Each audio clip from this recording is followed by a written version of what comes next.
Hello à tous, j'espère que vous allez bien et que vous vous préparez pour la belle fête de Noël. Noël est synonyme de joie, de paix, de bienveillance et de bons sentiments. Mais savez-vous que dans l'esprit de Noël se cachent des créatures plus effrayantes les unes que les autres? On est donc bien loin du Père Noël et de sa représentation idyllique du Noël parfait. Ces créatures capables de déchirer ces belles nuits de Noël et effrayer les enfants à tout jamais, et peut-être même les adultes. Nous allons faire le tour de 7 monstres de Noël. De quoi passer d'excellentes fêtes.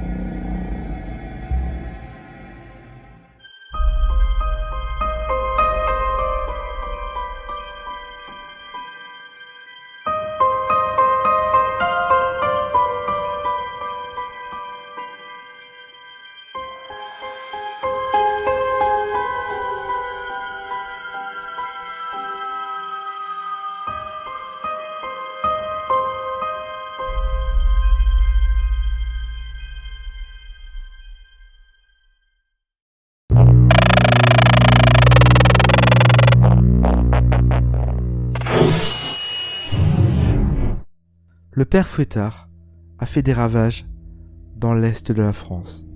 D'ailleurs, habitant en Alsace, on m'en parlait souvent quand j'étais petit et quand je faisais quelques petites bêtises, comme chaque enfant.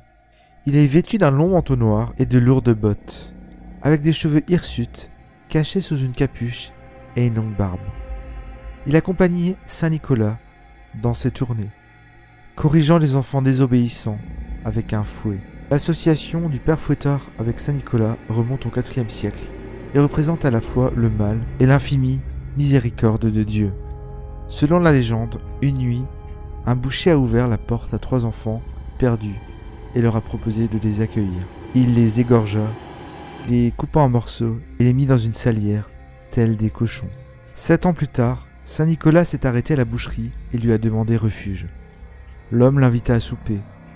Mais Saint-Nicolas refusa obstinément chacun de ses plats, insistant pour voir de ce petit salé qu'il cuisina 7 ans plus tôt. En entendant ces mots, le boucher s'enfuit immédiatement et Saint-Nicolas ressuscita les 3 enfants. Pour le punir de sa méchanceté, Saint-Nicolas condamne le boucher à l'accompagner alors qu'il distribue des cadeaux, le faisant jouer le rôle du père Fouettard. Au XIXe siècle, à New York, le Père Noël est né. Bien qu'inspiré de Saint-Nicolas, cette nouvelle version intègre des éléments païens et certaines coutumes associées au solstice d'hiver. Sa tenue épiscopale blanche est devenue rouge. Ses chevaux et assistants sont devenus des traîneaux et des rennes. Et la date de la célébration a été déplacée au 24 décembre. Au début de sa carrière, le Père Noël a également endossé le rôle d'acolyte noir, punissant les petits Américains en les privant de cadeaux ou en leur donnant un morceau de charbon au lieu d'un jouet. Mais comme le bon vieux ne fait peur à personne, le père Fouettard vint à sa rescousse sous le nom de Father Flug ou Spanky, et brusquement, la menace d'un châtiment fut autrement plus efficace. Jóla Kotorinn, le chat de Noël, est un monstre du folklore islandais. C'est un gigantesque chat maléfique qui se cache dans la campagne enneigée pendant la période de Noël et dévore les malchanceux qui ne reçoivent pas de nouveaux vêtements avant le 25 décembre.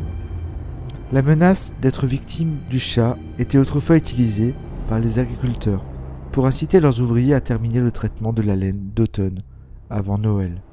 Ceux qui respectent les délais sont récompensés par de nouveaux vêtements, mais les moins prudents n'obtiennent rien et deviennent ainsi la proie potentielle de l'étrange chat. Depuis, devenu une coutume, fournir des vêtements aux plus miséreux.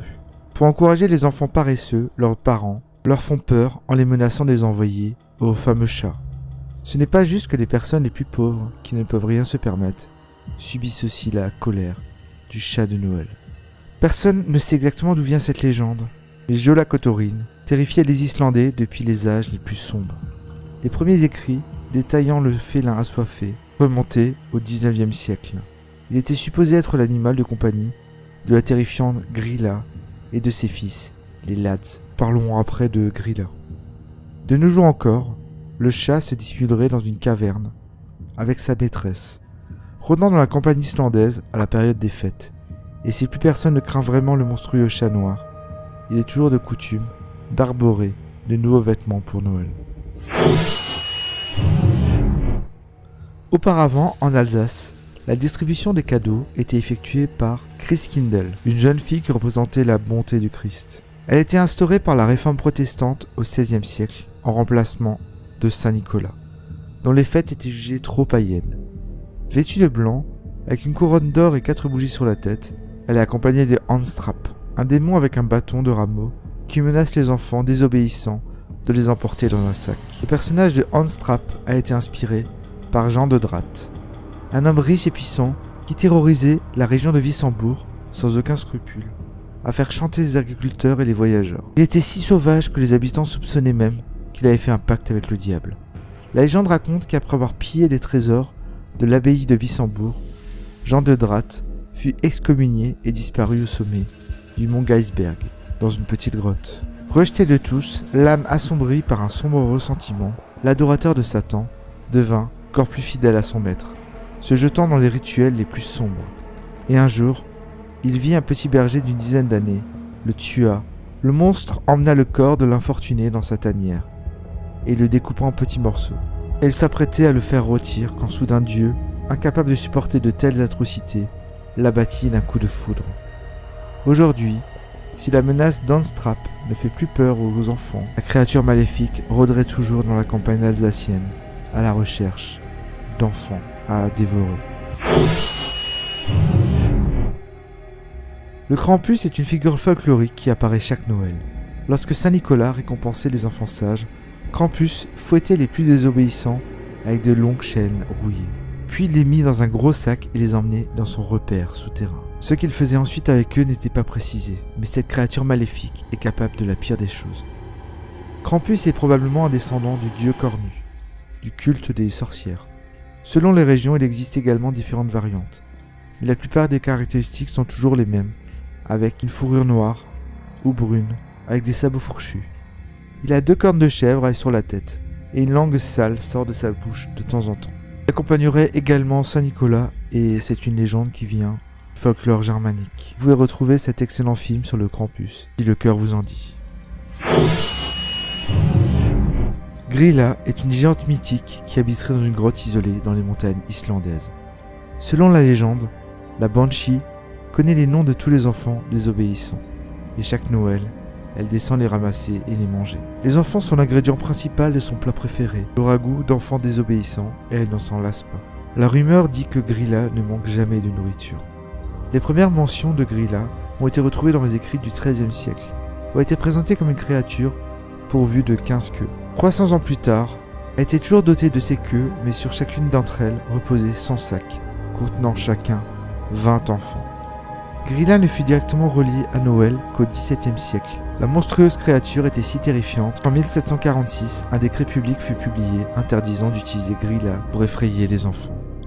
Selon d'anciennes légendes, Grilla s'est mariée 3 fois avec Gusto Boli et Le Paludi. Ce dernier vivrait avec elle pour toujours dans une grotte au milieu des champs de lave, avec Yule, son chat noir, et leur fils. De par ses différents mariages, elle aura de nombreux enfants, mais seuls 72 seront répertoriés. Il reste donc dans le folklore une créature effrayante. De fin décembre à début janvier, des festivals ont eu lieu en l'honneur de la déesse Percha, dont le nom évoque des images de lumière scintillantes. Elle peut apparaître tout au long de l'année, mais surtout pendant les 12 jours de Noël, la période du 25 décembre au 6 janvier. Selon certains, Perchta possédait une beauté rare et sa blancheur lui a valu son nom, mais d'autres l'ont décrite comme une vieille femme ingrate et hagarde. Connue dans le folklore bavarois et autrichien, Percha était connue pour errer dans la campagne, au milieu de l'hiver et pénétrer dans les maisons, durant les 12 jours qui séparaient Noël de l'Épiphanie.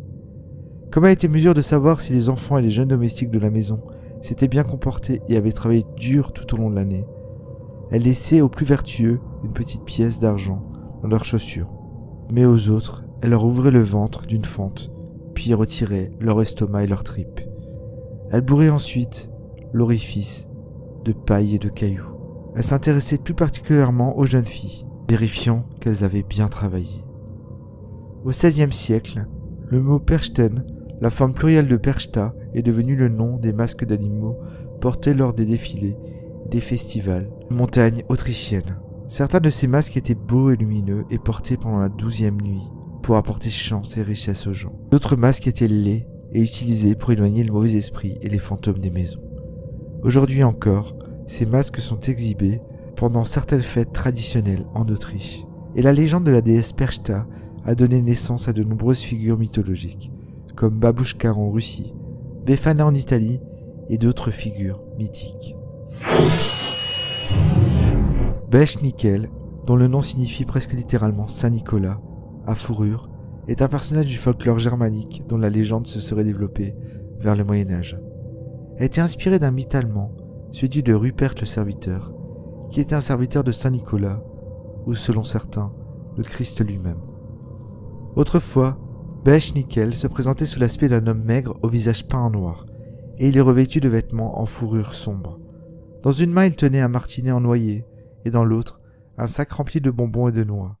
La veille de Noël, juste avant que la famille aille se coucher, Bechnickel annonçait son arrivée en frappant aux portes et aux vitres. Contrairement au Père Noël qui descend par la cheminée quand les enfants sont endormis, tous se devaient de le voir.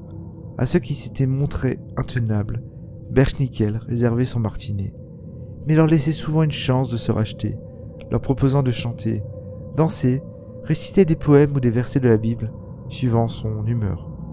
Avant de partir, il laissait de petits jouets, des chaussettes, des mitaines, des bonbons et des fruits au sol, pour les enfants bien élevés. Mais malheur à ceux qui oublient leurs bonnes manières et se précipitent sur les présents, car ils pouvaient encore goûter du bois de son martinet. La rumeur veut que le Bechnickel emmène parfois des enfants au fond des bois pour leur faire regretter leurs actes, ou qu'il en kidnappe certains dans leur sommeil et ne les rend jamais à leurs parents. Aujourd'hui, son image est aussi liée à celle du Père Noël, mais il continue d'effrayer les enfants désobéissants dans certaines régions d'Allemagne. Marie-Louide n'est pas vraiment un monstre, mais le nom donné à la représentation d'une créature à l'apparence chevaline qui allait de maison en maison durant la période de Noël. Peut-être dérivé d'un ancien rituel de la déesse celtique Rhiannon, ce mythe était autrefois répandu au pays de Galles, mais a maintenant pratiquement disparu. La créature se compose d'un crâne de cheval fixé à l'extrémité d'une perche et d'un grand voile blanc s'étendant à l'arrière de la tête, dissimulant ainsi le porteur. Ce crâne est décoré de diverses manières, et ses mâchoires détachables lui permettent de s'ouvrir et de se fermer sur des êtres inconscients qui passent à sa portée. Marie-Louide était menée par un homme bien habillé qui la dirigeait à l'aide d'un bâton ou d'un fouet et de rênes ornées de petites clochettes. La cérémonie commençait au crépuscule et elle se terminait souvent tard dans la nuit. Marie-Louide, son meneur et 4 ou 5 hommes se présentaient à la porte de chaque maison, chantant des chants traditionnels. Puis à travers la porte fermée, un concours de rimes s'engageait alors entre le groupe et les habitants de la maison. Il durait jusqu'à ce que l'une des deux parties abandonne. Traditionnellement, si le groupe de Marie-Louide perdait, ce qui était très rare, il devait partir sans insister. Mais quand elle gagnait, la créature et ses accompagnateurs pouvaient rentrer dans la maison, ce qui portait chance à ses occupants. Une fois à l'intérieur, Marie-Louide se déchaînait, hennissant, faisant claquer les mâchoires, étant très bruyant, créant des ravages, ce qui terrifiait les enfants. Les participants étaient alors récompensés de gâteaux, de bière, parfois d'un peu d'argent, et la visite se terminait par un chant d'adieu traditionnel. Voilà pour ces 7 créatures, j'espère que vous avez aimé ce format de vidéo. Je vous souhaite vraiment d'excellentes fêtes de Noël, prenez soin de vous. Et à bientôt pour une prochaine vidéo. Allez, ciao ciao.